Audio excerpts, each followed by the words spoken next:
नमस्कार, ज्ञानस्तु चैनल पर आप लोगों का स्वागत है। मेरा नाम है वरुण शर्मा। आज हम लोग इंग्लिश स्पीकिंग वाली क्लास देखने वाले हैं। तो हम लोगों ने इंडेफिनिट वाला जो था वो तीनों काल का एक-एक करके देख लिया था। प्रेजेंट का देखा था पहले, उसके बाद पास्ट का, उसके बाद हमने फ्यूचर इंडेफिनिट देखा था। अब हम लोग रुख कर रहे हैं किसकी तरफ? कंटिन्यूअस की तरफ, यानी कि अब हम प्रेजेंट कंटिन्यूअस, पास्ट कंटिन्यूअस और फ्यूचर कंटिन्यूअस देखेंगे। कंटिन्यूअस बोल लो या फिर कॉन्टिन्यूअस बोल लो, बात एक ही है, ठीक है। आजकल की भाषा में, आधुनिक भाषा में थोड़ा सा कंटिन्यूअस बोल रहे हैं, कंटिन्यूअस, ठीक है। कॉन्टिन्यूअस भी बोलो तो भी कोई तकलीफ नहीं है। ये एन यू जो है इसका भी साउंड निकाल सकते हैं, कॉन्टिन्यूअस, न्यूअस, ठीक, ऐसे भी बोल सकते हैं, वरना कंटिन्यूअस भी बोल सकते हैं। तो बोलने के तरीके लोग आजकल आधुनिकता में कुछ भी बोल रहे हैं, ठीक है, आपको पता भी होगा।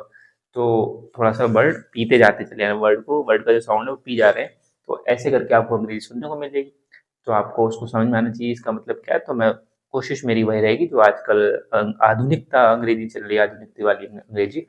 तो मैं उसमें जो लोग जैसा प्रोनाउंसिएशन कर रहे हैं, जिस हिसाब से बोलना चाह रहे हैं वो, या बोल रहे हैं, और उसका क्या अर्थ निकाल रहे हैं वो, तो वो भी मैं आपको बताते रहूँ, क्योंकि हम लोग स्पीकिंग सीख रहे हैं ना, कि ग्रामर मैं आपको फिर से बताते रहता हूँ, है ना। और इस स्पीकिंग वाले में पहले तो एक रूल ये है कि इसमें कोई रूल नहीं है, ये आपको ध्यान रखना पड़ेगा। ग्रामर नहीं है ये स्पीकिंग है, ठीक। और एक रूल जो अगर मानना है, अपनी तरफ से नियम मानना है, वो एक नियम ये मान के चलो कि आप लोगों को क्या करना है, अभ्यास करना है। यानी कि नियम आपको जो मान के चलना है, एक ही नियम है कि अभ्यास आप करते रहें। अभ्यास यदि आप करते रहेंगे तो आपको इसमें सफलता मिलेगी, अदरवाइज या फिर अन्यथा इसमें सफलता नहीं मिलेगी। और ये मैं फिर से आपको पहले भी कह चुका हूँ, मैं फिर से कह रहा हूँ, हम इंग्लिश स्पीकिंग की यहाँ पे ऐसी बात नहीं कर रहे हैं कि आप अमेरिका में जाके, कहीं पे भी ऐसी किसी इंग्लिश वाले देश में जाके, या कहीं इंग्लिश वाले संस्थान में जाके, भारत में ही बहुत अच्छे इंग्लिश संस्थान ऐसे हैं, तो वहाँ जाके डिबेट करने लगेंगे सीधे एक दिन में जाके, यहाँ से कोर्स करके, यहाँ के लेक्चर्स देख के।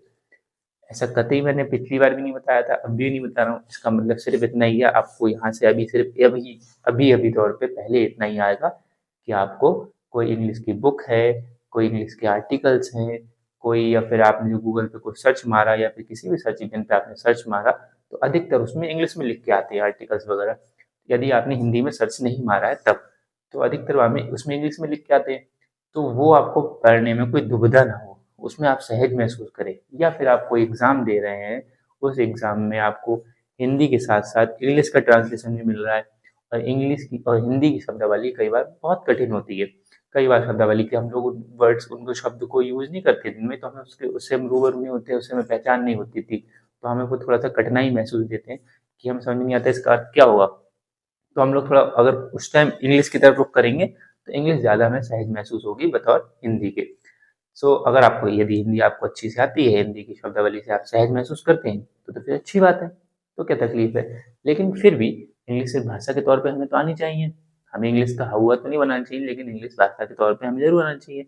हमें अन्य भाषाएँ भी आनी चाहिए, हमें तमिल भी आना चाहिए, तेलुगु भी आनी चाहिए।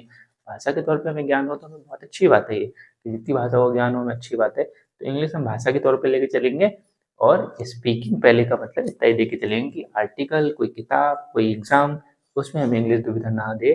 उसके बाद ज़रूर हम डिबेट भी करेंगे, ग्रुप डिस्कशन करेंगे। यहाँ बच्चे भी बैठते हैं, अभी तो मेरे सामने नहीं बैठे क्योंकि मैं रात में रिकॉर्ड कर रहा हूँ, तो उनके साथ मैं ग्रुप डिस्कशन करवाता हूँ, उनके साथ करवाऊँगा भी। आप लोगों के साथ देखेंगे कैसा क्या हो पाएगा, तो वो देखेंगे। तो लेकिन आप लोग अपने स्तर पे ज़रूर करिएगा, तभी आएगा। इसमें एक ही मान के चलिए, अभ्यास, अभ्यास, अभ्यास। तो ये जो मैं करवा रहा हूँ, जो क्वेश्चंस करवा रहा हूँ, या फिर जो इसमें लिखे गए हैं, इनके अनुवाद आपको आने ही आने चाहिए, जो पीछे हो चुके हैं। अब वो नहीं आएँगे तो फिर इसमें कोई फ़ायदा नहीं है, ठीक? तो यहाँ पे समझ लो। और इसमें मेरी कोशिश वही है कि जो नए-नए बहुत आधुनिक तौर पे इस टाइम जो चल रहा है, जो प्रोनाउंसिएशन चल रहा है, मैं आपको वही वही बताऊँ, ताकि आप उसको समझ जाएँ कि कल को कोई बोले तो आप समझ जाएँ इसका मतलब क्या है, ठीक है? यहाँ पे वरना ये तो सबको पढ़ाते ही होंगे, आपको भी सबने आपने पढ़ा भी होगा कि रहा है, रही है, रही, ये मिलेगा तो ऐसे लगा लो, इज़ आर एम लगा लो, है ना, गोइंग लगा लो। ये सब आपको पता होगा, आईएनजी फॉर्म वगैरह। लेकिन मेरी कोशिश क्या है बताना आपके लिए, कि जो नया-नया सब कुछ है, वो आपको बताने के लिए। इसमें कुछ आप नई चीज़ लेके जाइए, तो सब पीछे पड़ चुके होंगे ना। लेकिन यहाँ पे अभ्यास करते रहिए, और जो नई चीज़ आएँगी, जैसे मैंने आपको एंट बताया, काफ़ी हद तक आप लोगों को पता भी होगा, बहुत से लोगों को, लेकिन फिर भी कुछ लोगों को तो नहीं पता होगा, सही है? तो आप इस चीज़ को गौर रखें। अभी क्या है, हम लोग समझ लेते हैं कंटीन्यूअस या फिर कॉन्टिन्यूअस, तो प्रेजेंट कॉन्टिन्यूअस टेंस को समझ लेते हैं, यानी कि इसे अपूर्ण काल बोलते हैं। और मैं समझ रहा हूँ कि आपको अपूर्ण का, इन सब में दुविधाओं में मत फंसो, सीधे कंटिन्यूस याद करो, पहचान इसकी याद करो। जैसे वरना बोलते हैं इसमें क्रिया का रूप चलता वो जारी नजर आएगा। ऐसे बोलने से थोड़ा कठिनाई महसूस होगी, आपको कठिन महसूस होगा कि इसमें इसकी पहचान कैसे होगी, इसमें क्रिया आपको जारी नजर आती रही होगी, या भविष्य काल में कोई क्रिया होने जा रही है, नजदीक भविष्य काल में और क्रिया होने जा रही है बिल्कुल अभी नजदीक में, तो हम कह सकते हैं, तो हम इसे अपूर्ण वर्तमान काल का प्रयोग कर सकते हैं। तो ये सब ऐसे भाषाएं बोलने में आपको और कठिनाई महसूस होगी, सीधी इतना ध्यान रखो। प्रेजेंट कंटिन्यूस दूसरा आ रहा है, प्रेजेंट का दूसरा है, तो इसकी पहचान क्या होगी, रहा है, रही है, रही है, ठीक है, रहा है, रही है, रहे हैं, ठीक, रहा है, रही है, रहे हैं, ऐसी इसकी पहचान होगी। वरना कोई बोला है ही और रहा रही मिलेगा, ठीक है, ये मिलेगी, ये मेन पहचान है। उसके बावजूद भी कुछ सेंटेंस ऐसे होंगे जिसमें रहा रही नहीं मिलेगा, जैसे इसमें देखो कहीं रहा रही नहीं मिल रहा ना, लेकिन फिर भी ये कंटिन्यूस की तरह ही बनेंगे। तो कुछ हमें ये भी पता चल, इसमें फिर हम पता चलनी पड़ेगा कि क्रिया देखनी पड़ेगी, वो भी हमें हम समझ ले रहे हैं। तो इसका रूल समझ लो, एक रूल क्या है, सिंपल सा एक रूल है नियम इसका। तो नियम में बता दे रहा हूँ क्या है। हमें एक तो क्या है ना, रचना में पता नहीं कैसे बनेगा, तो सब्जेक्ट सबसे पहले लगाना हमें, ठीक, प्लस इज लगाना है, या फिर इसमें से आर लगाना है या एम लगाना है, इन तीनों में से कोई एक लगाना पड़ेगा। सब्जेक्ट जो भी होगा, आई होगा, वी होगा, यू होगा, दे होगा, ही होगा, शी, इट, या किसी का नाम, ये सब सब्जेक्ट होंगे। सब्जेक्ट के साथ हमें चुन के लगाना पड़ेगा कि क्या है, तो उसके साथ इज लगाना पड़ेगा, किसके साथ में आर, किसी के साथ में एम लगाना पड़ेगा। फिर इसके बाद में हमें वर्ब की आईएनजी फॉर्म लगानी पड़ेगी, ठीक है, उसके बाद में ऑब्जेक्ट लगाना पड़ेगा। बाकी वो सब चीज़ें बाद में हम देखेंगे, ऑब्जेक्ट कॉम्प्लीमेंट वगैरह जो हम पढ़ चुके हैं वो सब बाद में आएगा। और मैं आपको बता चुका हूँ, कहीं पे आपको द मिलेगा, कहीं पे टू मिलेगा, ये मैं पहले भी बता चुका हूँ आपको, कहीं पे द मिले, कहीं पे टू लग जा रहा है, इससे कंफ्यूज नहीं करना है, आगे आएगा। फिर आगे आपको सहज महसूस होगा, अच्छा यार कभी ये बस खाली बस थोड़ा सीखते चले जाओ, इसको अभ्यास करते जाओ, यदि आपको ये सब नहीं पता है तब।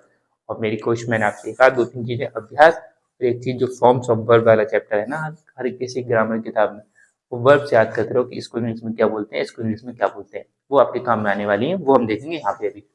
तो ये हमारा नियम है।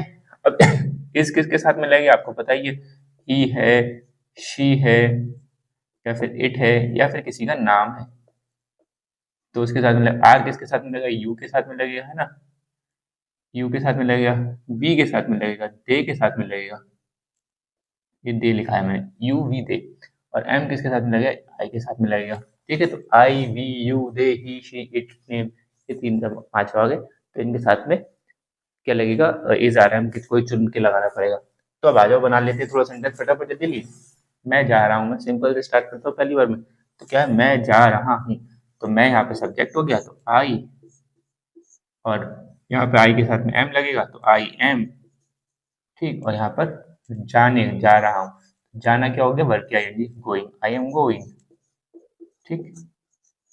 अब मैं स्कूल जा रहा हूँ, तो I am going to school, ठीक। अब टू यहाँ पे आ गया ना, तो टू है, द है, ऐसे कोई भी चीज आपको भी परेशान कर रही हो तो बस आप बने रहो, आगे आपको सब धीरे धीरे क्लियर होगा। अभी एक सेकंड बताने में बोझ महसूस होगा, तो आप समझ लें प्रीपोजिशन वगैरह हम लोग आगे पढ़ेंगे, सब चीजें पढ़ेंगे। आई एम गोइंग, अच्छा वह जा रहा है, तो वह के लिए यहाँ पे ही लगा दो, ही सब्जेक्ट हो गया, जा रहा, ही इज गोइंग, ही के साथ में इज लगेगा, ठीक है, ही इज, और गोइंग वह जा रहा है, या फिर वह आ रहा है, तो ही इज कमिंग। ये चीज ध्यान रखना, ये सब बोलते हो आप तो आपको ये छोटे छोटे सेंटेंस बोलने का अभ्यास करो। मतलब ये आपको आता है, आपको लगे हम ये बोलेंगे तो लोग कहेंगे ज्यादा अंग्रेज बन रहा है, ऐसे कहते हैं लोग, लेकिन आप अभ्यास डालो कि आपको बोलना है ही। कई बार तो ऐसा गलती हो जाती है ना कि लड़के के लिए बोलने वह आ रही है तो हमारे ही निकल जाता है, हमेशा वह के लिए हमें ही बनता है कि पहले क्या हम दिमाग में सोचते हैं कि वह के लिए हमें तुरंत ही निकल जाता है। लड़की भी आ रही है ना, वह ही इज कमिंग, तो बाद में हम सुधारते हैं कि शी इज कमिंग। कहीं पहले मुझसे भी ऐसा बहुत होता था।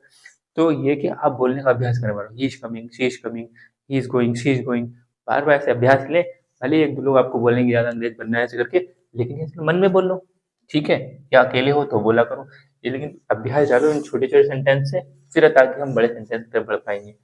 तो ही इज गोइंग, तो मेरी शुरुआत छोटे सेंटेंस से करने का मतलब ही ये होता है कि हम लोग छोटे सेंटेंस को बोलने की पहले आदत डालें, उसके बाद ही हम बड़े सेंटेंस बोल पाएंगे। और बोलने की आदत का मतलब ये नहीं कि आप घर में अपने मम्मी पापा को अंग्रेजी झाड़ के सुना रहे हो, ऐसा कुछ नहीं। दरअसल हमारा मोटिव कितना है, हमारा उद्देश्य कहाँ तक पहुंचना है, जो हमें किताब सामने आ रही है, जो रास्ते में साइन बोर्ड लगे हैं, रास्तों में बहुत सारे बोर्ड लगे होते हैं, उनमें इंग्लिश में बहुत अच्छे अच्छे करके लिखा हुआ होता है, तो हमें वो चीज़ समझ में आ जाए। या फिर जो भी कुछ न्यूज़ चैनल वगैरह है, उसमें कुछ इंग्लिश में नीचे चल के आ रहा है, वो हमें समझ में आ जाए कि क्या है। इतना हमारा उद्देश्य है।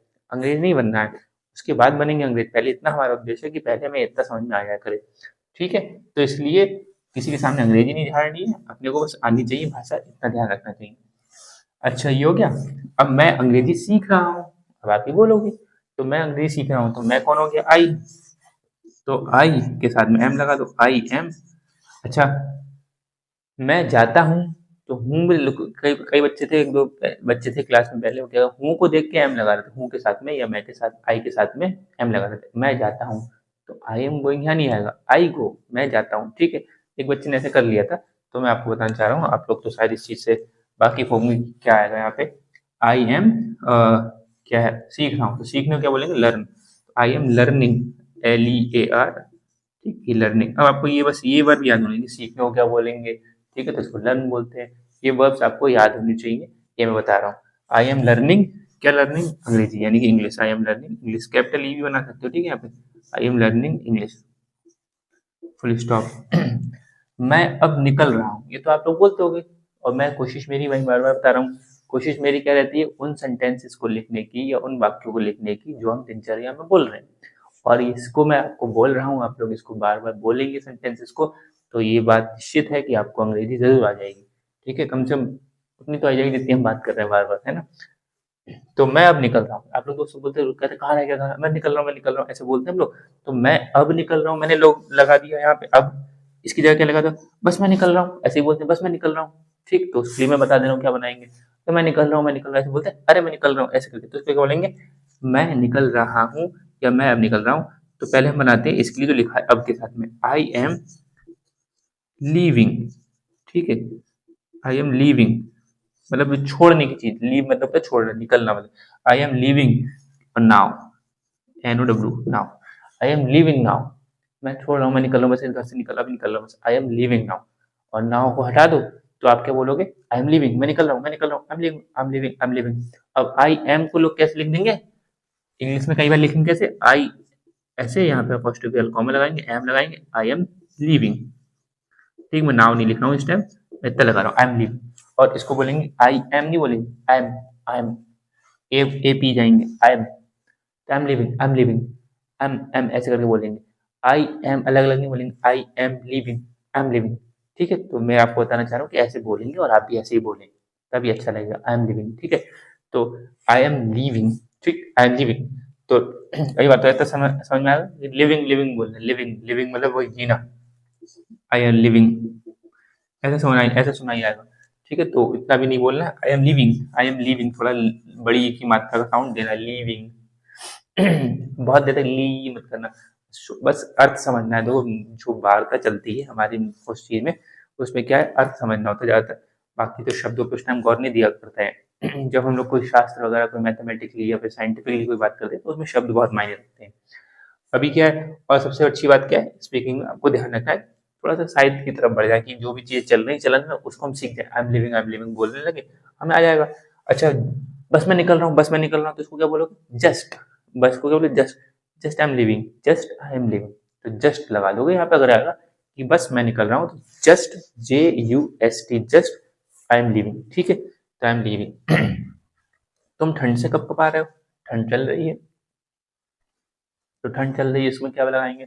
अब यहाँ पर आपको आनी चाहिए फॉर्म्स ऑफ द वर्ब, यानी कि वर्ब की, मतलब इसको इंग्लिश में क्या कहते हैं। बाकी तो सबको पता है, कि तुमको पता ही, आपको क्या बोलेंगे? यू बोलेंगे। तो यू, अब यू के साथ में लगेगा आर, यू आर। कब कपाने को बोलते हैं? शिवर, शिवर बोलते हैं कब कपाने को, तो कब कपाने को शिवर बोलते हैं, तो इसको शिवरिंग बोलेंगे, shivering, you are shivering, SHIVERING, you are shivering. और किससे? ठंड से, विद कोल्ड या विद द कोल्ड, दोनों लगा सकते हैं। विद, मैं द भी लिख दे रहा हूँ, ब्रैकेट में लगा दे रहा हूँ, विद द कोल्ड। ब्रैकेट का मतलब यहाँ पे कि द लगा भी सकते हैं, नहीं भी लगा सकते, विद द कोल्ड, यानी तुम ठंड से कब कपा रहे हो, you are shivering with the cold. आप कोई कब कपाएगा ठंड से? ठंड तो चली रही है, तो आप क्या देना, you are shivering with the cold. ठंड निकलने से पहले, मैंने पिछले क्लास में बताया था आपको ठंड निकलने से पहले ठंड वाले सेंटेंस बोलने की आदत डाल लो, ठीक है, जिससे आपको अंग्रेजी आने लगे। और कभी भी, अभी भी मैं एक चीज़ और बता दूँ, कभी भी ये भाव आप मत प्रकट करना जब ये सब बोल रहे हो, मन से ये भाव बिल्कुल ना प्रकटाएँ कि आपको अंग्रेज़ी आती है, ठीक है? बस ऐसे ही रहना कि विनम्र रहना कि हमें बस अंग्रेज़ी सीख रहे हैं एक हिसाब से, मतलब किसी का झाड़ना नहीं कि देखो मैं इंग्लिश बोल रहा हूँ, you are shivering with the cold, उसको किसी भी प्रकार से ये नहीं दिखाना, महसूस करना कि मैं अंग्रेज़ी जानता हूँ या तुमसे ज़्यादा जानता हूँ या तुमसे ये 2 सेंटेंस मैं ज़्यादा जानता हूँ। किसी प्रकार से ऐसा भाव मत रखना, तो कतई नहीं आएगी, ठीक है? बस सीखने के पर्पज़ से विनम्र होके, बहुत सहज होके करना, तभी आएगी। तभी ये क्या, कोई भी चीज़ दुनिया में, कोई भी चीज़ आपको तभी मिल पाएगी जब आप थोड़े विनम्र रहेंगे, जब आप सहज रहेंगे, ठीक है? तो you are shivering with the, यानी कि आपको यहाँ पे क्या ध्यान रखना है, शिवरिंग। शिवरिंग बोल देंगे शी, श, ठीक है? स, श इन सब का अंतर समझते हैं। तो शिवरिंग कई बार मुझसे भी निकल जाता है, कहीं पे श के लिए स निकल जाता है, लेकिन कहीं जब ध्यान देने की जहाँ पे बात बात आती है तो वहाँ पे ध्यान देना चाहिए। शिवरिंग विद द कोल्ड, ठीक। अब आ जाओ, तुम बेवकूफ, ठीक है, तुम बेवकूफ की तरह बर्ताव कर रहे हो। तुम बेवकूफ की तरह बर्ताव कर रहे हो, लोग इसको हिंदी में ऐसे लिख दिया, वरना लोग क्या बोलते हैं, क्यों पगलों की तरह बात कर रहे हो, ऐसे बोलते हैं लोग, क्यों पगलों की तरह बात कर रहे हो, क्यों पगलों की तरह बात कर रहे हो, है ना? ये तुम बिल्कुल एक शब्द चलते हैं ना, तो अलग अलग आपको पता है आप कैसे बोलते हैं, ये अलग शब्द है, मैं उसको बोलना नहीं चाह रहा हूँ, लेकिन ऐसे बोलते हैं लोग, बोलचाल में आम भाषा में दोस्त लोग बोल देते हैं कि तू पगलों की तरह बात कर रहा है, क्यों पगलों की तरह बात कर रहा है, तो उसमें सबको ऐसे ही बोलना है। एक जो है वो आपको समझ में आ रहा हो कि किसकी तरह बात कर रहे हैं, तुम बेवकूफ की तरह बर्ताव कर रहे हो, तो इसको बना ले रहे हैं हम। और जो भी मैं बोल रहा हूँ तुम बगलों की तरह बर्ताव कर रहे हो, ये दूसरा, तो जो भी बोलना चाह रहा हूँ मैं, तो वो क्या है, आप लोग उसके लिए यही सेंटेंस बनाओगे, क्या, तुम बेवकूफ की तरह बर्ताव कर रहे हो। तो यू, क्योंकि हिंदी में तो ऐसा तो कोई बोलता नहीं है, तुम बेवकूफ की तरह बर्ताव कर रहे हो, ऐसे नहीं बोलता है, हिंदी में जो बोलता है वो आप सबको पता है, ठीक। तो वैसे ही, लेकिन इंग्लिश में क्या बोलोगे आप, यू। अब यू क्या, आर, यू के साथ आर, यू आर, बर्ताव भी बोलेंगे बिहेविंग, बिहेव होता है बिहेव, तो आईएनजी लगाएंगे बिहेविंग, ठीक। हमें बस ये याद करना है, आप क्या याद करना है, शिवरिंग, लीविंग, लर्निंग, बिहेविंग, ये वर्ब हमें आती होंगी तो हमें कोई तकलीफ नहीं होगी, जब रूल पता है हमें तो हम लगा देंगे। हमें बिहेविंग पता है, यू आर बिहेविंग, क्योंकि इसके पता होने के बाद भी कई बार कठिनाई है, सिर्फ इसको पता होने से, वर्ब हमें याद करने से सिर्फ अंग्रेजी नहीं आ जाएगी, क्योंकि इसको पता नहीं कहाँ पे कौन सी लगेगी, तो वो भी तकलीफ आएगी, लेकिन पहले कम से कम इतना तो याद हो, यू आर बिहेविंग, तुम बेवकूफ की तरह बर्ताव कर रही, you are behaving like a fool, बस ऐसे कर दो, like a fool, you are behaving like a fool, ठीक, you are behaving like a fool, ये हो गया। अब क्या हो जाएगा, आपकी चाय ठंडी हो रही है, ठीक। तो आपकी चाय ठंडी हो रही है, इसको क्या बनाओगे, योर, मतलब टी इज गेटिंग, अब होने क्या होना, हो रही है, इज गेटिंग क्या, कोल्ड बोल दो, ठीक है, your T is getting cold, और बाकी लाइक अ फूल ये हो गया सेंटेंस, हाँ। तो आपकी चाय ठंडी हो रही है, योर, आपकी मतलब यहाँ पे योर आएगा, चाय के लिए टी आ जाएगा, योर टी इज गेटिंग, ये आपको ध्यान रखना पड़ेगा, यहाँ पे इज गेटिंग लगाएंगे, ये हम पीछे भी गेटिंग वगैरह पढ़ चुके हैं, जगह गेट वगैरह पढ़ लेना, कि एक जगह हमने गेट यूज कर रहा पीछे सेंटेंस में, तो आपको ध्यान रखना गेट कहाँ का यूज हो रहा है, तो आपको गेट, गेटिंग, ठीक, ऐसे करके याद सेंटेंस यूज करना आ जाएगा। तो योर टी इज गेटिंग क्या, ठंडी हो रही है, तो कोल्ड, ठीक, your T is getting getting cold, ये हम लोग बोलते हैं, अरे चाय ठंडी हो रही है पी लो, तो चाय ठंडी हो रही है, आपकी मत बोल चाय ठंडी हो रही है, टी इज गेटिंग कोल्ड ऐसे बोल देना, चाय ठंडी हो रही है, तो ये हम सेंटेंस बोलते रहते हैं। तुम्हारे हाथ बहुत ठंडे लग रहे हैं, किसी का ठंड चली गई, फिर से हाथ पकड़ो देखो तो तुम्हारे हाथ बहुत ठंडे लग रहे हैं, ठीक है। तो तो इसको क्या बोलोगे, योर हैंड्स, तुम्हारे हाथ, योर हैंड्स, ठीक, बहुत ठंडे लग रहे हैं, आर फीलिंग, फीलिंग यहाँ पे ये भी लगा सकते हैं, योर हैंड्स आर फीलिंग कैसे, वेरी कोल्ड, ठीक है, your hands are feeling very cold, ऐसे भी लगा सकते हो, your hands are feeling cold, तो बाकी मच कोल्ड भी लगा सकते हैं यहाँ पे, ठीक, लेकिन इतना ठीक है, your hands are feeling very cold. अच्छा, मेरी पीठ में दर्द हो रहा है, ऐसे बोलते हैं लोग, मेरी पीठ में दर्द हो रहा है, मेरे सर में दर्द हो रहा है, ऐसे बोलते हैं, तो उसको अंग्रेजी में क्या बोलोगे, मेरी पीठ में दर्द हो रहा है, तो मेरी पीठ में, तो इसको आप ऐसे कर सकते हो, मेरी पीठ को बोलोगे माई, यहाँ पे सब्जेक्ट क्या हो जाएगा, माई, पीठ को बोलेंगे back, my back, BACK, back, my back is is aching, ACHING, aching, ache बोल हेड एक बोलते हैं, जैसे हेड एक हमारे हेड एक, जैसे कई बार बोलते हैं हमारे हेड एक से, या हमारी हेड एक थोड़ी ना, हेड एक का मतलब, हेड का मतलब सर, एक का मतलब दर्द, हमारी सरदर्दी थोड़ी ना है, लोग ऐसे बोलते हैं ये उसका सर दर्द है, ये उसका हेड एक है, ऐसे बोलते हैं। तो हेड एक, तो वो एक पर क्या है दर्द, तो एकिंग, तो माई बैक इज एकिंग, ठीक है। तो और इसको अगर बनाना चाहे ना एक तरीके से, दूसरे तरीके से बनाने में बता दे रहा हूँ, अगर वो हम लोग जब ज़्यादा ज़्यादा अभ्यास कर लेंगे, जब आप लोग ज़्यादा अभ्यास कर लेंगे और हमारे साथ पे इस चीज़ में, तब आप उसके भी अभ्यासरत हो जाएंगे बनाने के। तो इसको दूसरी तरीके से मैं बना देता हूँ, वो बने कैसे, जब आप थोड़ा और पढ़ जाओगे तो आपको आ जाएगा। आई एम हैविंग, ठीक, आई एम हैविंग क्या, having pain, I am having pain in my back, ठीक, ये बनाओ। जब और अच्छे से आ जाओगे तो आप इसको बोलो, I am having back in my pain, I am having pain in my back, sorry, तो आई एम हैविंग मतलब आई एम हैविंग क्या, पेन इन माई बैक, ये कहाँ पर, इन माई बैक, अब इन माई हेड एच करके, तो I am having pain in my back, या माई बैक इज एकिंग, ऐसे भी सिंपल है। यहाँ पे सब्जेक्ट लगाया, उसके साथ इज लगाया, उसके साथ बल्कि आई एन लगा दी, और यहाँ पर क्या हो गया इस वाले में, आई am having pain in my back, तो ये भी ऐसे ही बन सकता है, ठीक है। मुझे देर हो रही है, ये कई बार आप लोग बोलेंगे मुझे देर हो रही है, मुझे देर हो रही है, तो सीधे क्या लोग कई बार जाते हैं कहीं मेहमानी में जाते हैं, कहीं भी जाते हैं जहाँ से निकलने का मन ज़्यादा जल्दी कर रहा है, तो आप क्या बोलोगे, मुझे देर हो रही है, तो आई एम गेटिंग, ठीक है। तो यहाँ पर होना ये गेट है, यहाँ पर आगे देखो, यहाँ पर आगे, तो ये गेट को समझते हैं, I am getting, GETTING, I am getting late, मुझे देर हो रही है, ठीक, आई एम गेटिंग लेट, या मैं देर, ठीक, तो मुझे देर हो रही है, जब बोलते हैं ऐसे करके, तो I am getting late, I am getting late ऐसे बोल दोगे तो इतना सिंपल हो जाए, LATE है ये, ठीक है, LATE, ये हो गए। अब इसके बाद आ जाओ, हाँ, तो ये रहा है, रही है, रही मिल गया आपको। अब इसमें रहा रही नहीं मिले एक दूसरे सेंटेंस ऐसे भी एक, लेकिन इसमें आप पहचानना क्रिया इसमें जारी नजर आ रही है। वह बाहर खड़ा है, तो वह खड़ा है, अभी भी खड़ा है, खड़ा है, हम किसी को बता रहे हैं कहाँ है वह, हम बोले कहाँ है वो, तो वह बाहर खड़ा है, तो वह अभी भी खड़ा है, क्रिया तो जारी है, लेकिन रहा है रही नहीं दिख रहा, लेकिन क्रिया जारी है, नहीं खड़ा तो अभी भी है वो, ठीक है। तो खड़ा होना उसकी क्रिया है, वो खड़ा अभी भी हम किसी को बता रहे हैं कि वह बाहर खड़ा है, या वह लाइन में खड़ा है, या वह खड़ा है, ठीक है। तो वह लाइन में खड़ा है या वह बाहर खड़ा है, तो इसको क्या बोलेंगे हम लोग, एक तरीके से क्रिया जारी है, तो इसमें भी हम, इसमें रहा रही है नहीं मिल रहा है ना, तो इसमें रहा रही नहीं मिल रहा, फिर भी हम इसको प्रेजेंट कंटिन्यूस के रूल से ही बनाएंगे, यानी कि subject plus is are am plus ऐसे करके। तो वह बाहर खड़ा है, तो ही, अच्छा एक दुविधा क्या है कि हम लोग बार बार बनाते भी ऐसे करके, वह बाहर खड़ा है, अगर हम इसको वह बाहर खड़ी है बोल दें, वह बाहर खड़ी है, तो हम लोग शी भी लगाना सीख जाएंगे, है ना। तो मैं कोशिश करूंगा अगली बार से हम थोड़ा ऐसा भी कर ले, जो वह के साथ में पुल्लिंग को भी लेके चले, वो सॉरी स्त्रीलिंग को भी लेके चले, पुल्लिंग को छोड़ के, ठीक, तो वह बाहर खड़ी है, तो शी इज, तो यहाँ पे लगा दो शी इज, ठीक, लेकिन वही बात है ही इज आता है, शी इज आ गया, शी इज स्टैंडिंग, खड़ी हो क्या बोलेंगे, स्टैंड, और ING स्टैंडिंग, और आउटसाइड, ठीक, आउटसाइड, या फिर अगर बोले वह लाइन में खड़ी है, तो she is standing in a Q, line मतलब पंक्ति, पंक्ति बोलते हैं लाइन में, तो क्यू, इसकी स्पेलिंग क्या होगी, QUEUE,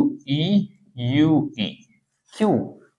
अब वही मैंने शुरू में हम लोग डिस्कस करी थी, अब इसकी स्पेलिंग ऐसी है तो हम क्या करें, क्यू, इसकी स्पेलिंग सिंपल ये भी हो सकती थी क्यू, इसको भी तो क्यू बोलते हैं, स्पेलिंग हो गई, लेकिन इसकी स्पेलिंग क्या है, QU, चलो QU बोल तो क्यू, फिर फालतू का ई लगाया है, उस फालतू के ई के बाद यू ई फिर से फालतू लगा दिया, तो फालतू फालतू इसमें, तो ये सरदर्दी करते हैं, लेकिन कोई दिक्कत नहीं, आप किसी से कहेंगे क्यों लिखो, बेचारे ने वो खड़ी पढ़ के आया, क की करके आया, तो क मिलेगा तो मैं के लगा दूंगा, क पे आ का डंडा लगेगा तो मैं के ए लगा दूंगा, क पे छोटी ई की मात्रा तो ऐसे लगा दूंगा, क पे ऊ की मात्रा तो यू लगा दूंगा, लेकिन यहाँ पे आगे क्यों लगाओ, क्या लगाओगे, ठीक है। तो इसमें तो आपको याद ही करना पड़ेगा ना।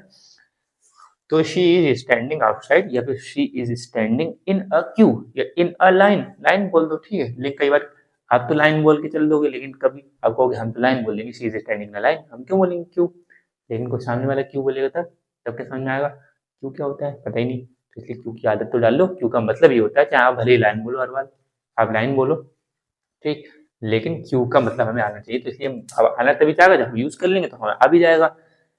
उसने नए कपड़े पहने हैं, तो पहने हैं, पहना हुआ है, क्रिया भी जारी है, ठीक है? मतलब पहना हुआ ही है तो क्रिया भी जारी है, तो इसलिए रहा है, रही है, रही है नहीं मिल रहा है, इसके बावजूद भी हम इसको प्रेजेंट कंटीन्यूअस के रूल से ही बनाएंगे।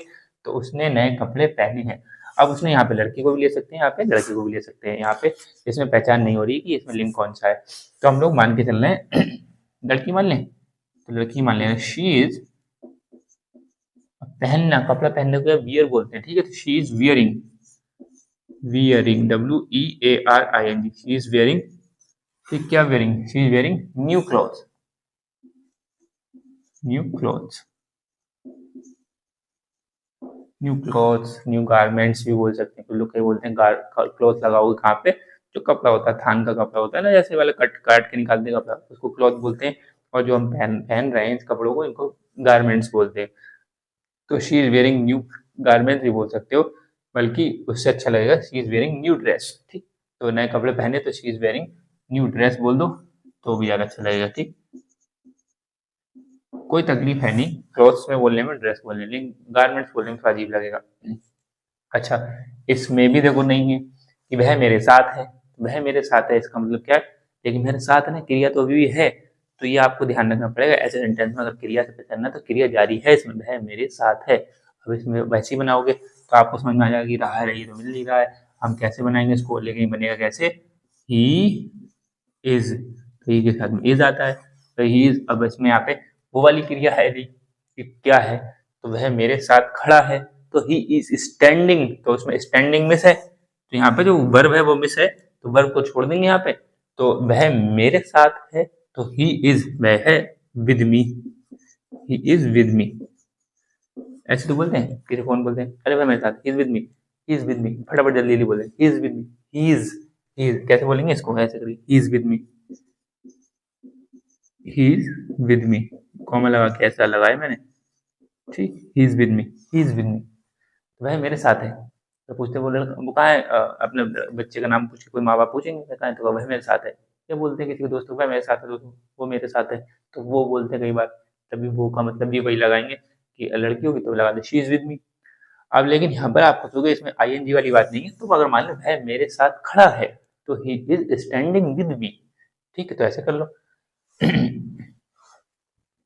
ठीक, और इसके बाद क्या हो जाएगा, अब ये एक समझो, बच्चे शोर मचा रहे हैं, तो बच्चे क्या हो जाएंगे, द चिल्ड्रन, द चिल्ड्रन, ये लड़के होता तो द बॉयज, चलता है ना मीम वाला, द बॉयज, तो द चिल्ड्रन, अब द चिल्ड्रन है, तो ये चिल्ड्रंस नहीं आएगा, ध्यान रखना, चिल्ड्रन अपने आप में प्लूरल है, चाइल्ड है सिंगुलर, और चिल्ड्रन प्लूरल है, तो चिल्ड्रंस मत कर देना, द चिल्ड्रन। अब चिल्ड्रन क्या, आर लगेगा, द चिल्ड्रन आर। अब मेकिंग बोलते हैं, डोंट मेक अ नॉइज, आपने सुना होगा ऐसा कई बार, डोंट मेक अ नॉइज, यानी कि शोर मत मचाओ, शोर मत मचाओ, तो मेक अ नॉइज समझते हो, तो उसको ऐसे याद कर लो, तो the children are making a noise, ठीक है, are making, the children are making a noise, the children are making a noise, ठीक, children are making a noise, ये चीज समझ में आ गई आपको? तो ये हो गया आपके सेंटेंस। अब जो एक सेंटेंस ये बच रहा है कि वह चाय पी रही है, मैं चाहूंगा कि यदि आप लोग जो भी 10, 5, 15, 20 बच्चे जो भी लोग देख रहे हो और कंटिन्यूटी के साथ देख रहे हो, तो उसको ये लोग आप लोग कमेंट में इसको कर दो, तो थोड़ा अच्छा लगेगा। इसके इसके बना के, वह चाय पी रही है, यहाँ ध्यान रखना मैंने रही है लगा दिया, ठीक है? तो उसको साथ से रखना, वह चाय पी रही है, इसको आप कमेंट में बता देंगे, थोड़ा अच्छा लगेगा। नहीं बता देंगे तो कोई तकलीफ नहीं, तब भी हम डालेंगे, है ना?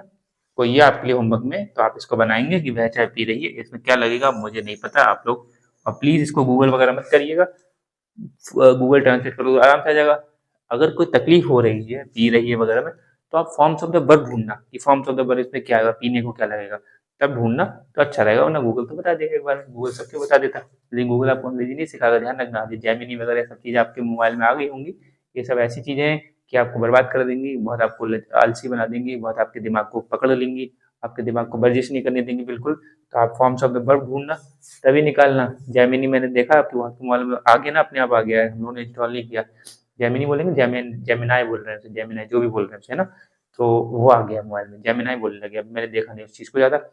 तो या फिर जो ये चलने लगा है चैट जीपीटी वगैरह इन चीज़ों से थोड़ा-सा मतलब जहाँ सहूलियत लेनी है वहाँ लो, लेकिन ज़्यादा मत लो।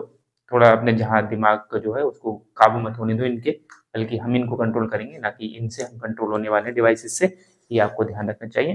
तो आप खुद ये फॉर्म्स ऑफ द वर्ब ढूँढें, इस होमवर्क में प्लीज़ इसको आप लोग कमेंट सेक्शन में ज़रूर बताएँ कि जितने भी अगर 2-5 लोग भी बताएँगे तो थोड़ा अच्छा लगेगा मुझे। बाकी मैं अपनी मर्ज़ी से नहीं होगा तब भी कोई निराशा मुझे वैसी नहीं होगी, लेकिन आशा बहुत है, अच्छा बहुत लगेगा, लेकिन बुरा या निराशा महसूस नहीं होगी यदि आप लोग नहीं करते हैं तो। तो ये है, अगली हम फिर पॉलिटी क्लास देखेंगे और इसके बाद फिर इंग्लिश क्लास देखेंगे, ऐसे हम क्लासेस देखते रहेंगे और भूगोल वगैरह बीच में क्लासेस मैं आपके लिए और लेके आने वाला हूँ। ठीक है? तो जुड़े रहिए, साझा करिए दूसरों के साथ और उनको बताइए कि इंग्लिश की ऐसी चीज़ें हैं जो यहाँ पे नई रुखी चीज़ें मिलेंगी और इसके साथ ही साथ कुछ सेंटेंस बनाना सीख जाएँगे। और फिर मैं आपको फिर अगर यदि आप लोग थोड़ा सहज महसूस हो जाएँगे तो मैं आपको होमवर्क में स्क्रीन लगा दिया करूँगा कि 10 5 सेंटेंसेस की, आप उसको बना लिया करें, तो अपने स्तर पे अच्छी बात है। लेकिन वही चीज़ है कि उसमें क्या है, आपको कितना करते हैं अपने स्तर पे वो आपको पता होगी। तो ऐसे करके मैं सोचता हूँ होमवर्क 1-2 सेंटेंस ऐसे रखा करूँ जिसमें आप कमेंट में 1-2 सेक्शन 1-2 उसका उत्तर बता दिया करें कि इसका ये बनेगा। अभी तो बहुत छोटा रखा है, अगर आप कहोगे ये तो सिंपल है, क्यों बताएँ? फिर मैं आपको बड़े-बड़े सेंटेंस दूँगा तो एक बड़ा-बड़ा सेंटेंस दिया करेंगे, उसको आपको बनाना पड़ेगा बिना किसी मदद के। अगर मदद लेनी है तो किताब की मदद लेनी है सिर्फ़ फॉर्म्स ऑफ द वर्ब में, ना कि गूगल की, ठीक है? तो साझा करिए दूसरों के साथ, ध्यान रखिएगा, मिलते हैं अगली क्लास में, तब तक के लिए ध्यान रखिएगा, धन्यवाद।